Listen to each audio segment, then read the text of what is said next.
طاجن الروبيان كده خرج معانا من الفرن ما شاء الله، جميل جدا والريحة بتاعته ما شاء الله. اتمنى ان انتوا تجربوه وينال اعجابكم. حاجة جميلة جدا وسهلة وما اخدش مننا وقت.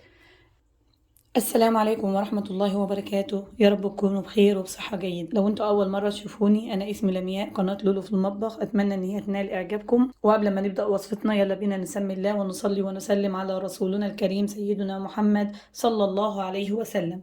اليوم هنعمل مع بعض وصفة جميلة جدا وسهلة جدا جدا. لو انت مستعجلة محتاجة ان طبخة تكون سريعة، الأكلة دي سهلة جدا ومفيدة جدا.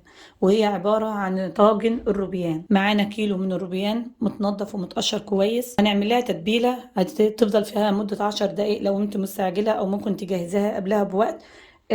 بهاراتنا عبارة عن معلقة صغيرة من الملح، نص معلقة صغيرة من الزعفران، معلقة صغيرة من البابريكا، معلقة صغيرة من الكركم، نص معلقة صغيرة من الشطة، معلقة صغيرة من الفلفل الأسود، معلقة صغيرة من الكمون. هنضيف جميع البهارات دي على الروبيان اللي معانا، نقلبها مع بعضها بالشكل ده. طبعا هنطلع الليمون اللي معانا فيها، هنبشر عليها بشر ليمونة. الليمون مع الوصفة دي جميل جدا، بيديلها نكهة وطعم ممتاز. هنضيف لها معلقة من حامض الليمون أو عصير الليمون حسب المتاح عندك. وهنقلب المكونات تاني مع بعضها. هنسيبها في التتبيلة لحد ما نجهز خطوتنا التانية. معانا طاسة هنحطها على النار، هنبدأ في تجهيز صلصة الروبيان.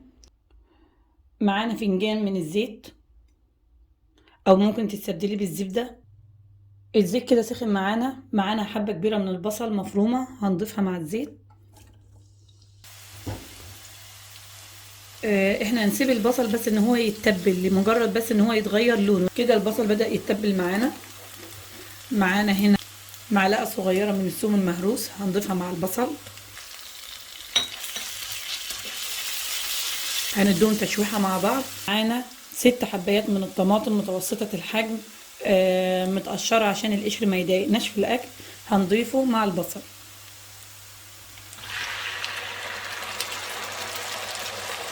هنشوحهم مع بعض. احنا مش هنسويه تسوية كاملة، لان هو لسه هيدخل مع الروبيان في الفرن، يا دوبك بس ياخد غلوتين على النار. بعد كده هنضيف معانا نص حزمة من البقدونس، معاها نص حزمة من الكزبرة المفرومة، بتدي طعم جميل جدا في الأكلة دي. هنضيفها مع الطماطم. هنضيف على خلطة الصلصة معلقة من معجون الطماطم، معلقة كبيرة. وهنقلب جميع المكونات مع بعضها. هنضيف هنا بهارات معانا بسيطة، لأن الروبيان احنا حاطين فيه البهارات بتاعته. معانا ربع معلقة صغيرة من الملح، ربع معلقة صغيرة من الفلفل الأسود، ربع معلقة صغيرة من الكمون.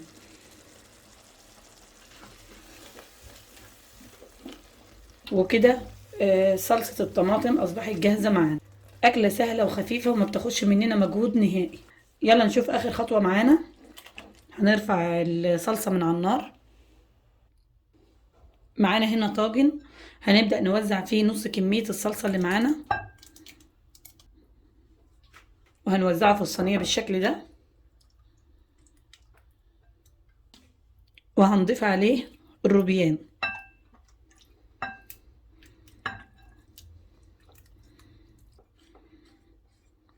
نحط الصوص بتاعها كله معاها، وهنوزعه في الطاجن. وبعد كده هنضيف نص الكمية التانية اللي معانا من الصلصة. هنوزع الصلصة على الوش. ما شاء الله، ما اقولكوش على الريحة والشكل والطعم حكاية. اخر حاجة هنضيفها على الطبق بتاعنا حباية من الفلفل الروم الاخضر، هنوزعها كده على الوش. ده طبقنا بسم الله ما شاء الله، جميل جدا. طبعا لسه هيكمل التسوية بتاعته في الفرن. ندخله الفرن على درجة حرارة 180 درجة، النار هتكون من فوق ومن اسفل. هياخد معانا من 20 ل 25 دقيقة. هنغطي وشه بورق ألمونيوم. قبل ما نطلعه من الفرن هنشيل الورق الألمونيوم، ياخد لون من فوق فقط. وهنشوف النتيجة ان شاء الله بعد ما يطلع من الفرن. طاجن الروبيان كده خرج معانا من الفرن ما شاء الله، جميل جدا والريحة بتاعته ما شاء الله. اتمنى ان انتوا تجربوه وينال اعجابكم. حاجه جميله جدا وسهله وما اخدش مننا وقت. هقدمها مع رز بسمتي ما شاء الله جميل جدا. شايفين ما شاء الله.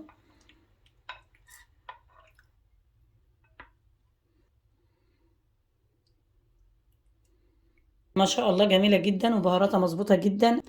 اتمنى ان انتوا تجربوها وتنال اعجابكم، وهستنى رايكم وتعليقاتكم على الوصفه. ويا ريت لو عجبكم الوصفه ما تنسوناش باللايك وسبسكرايب للقناه وفعلوا الجرس عشان يوصل لكم كل جديد. واشوفكم في فيديو جديد، والسلام عليكم ورحمه الله وبركاته.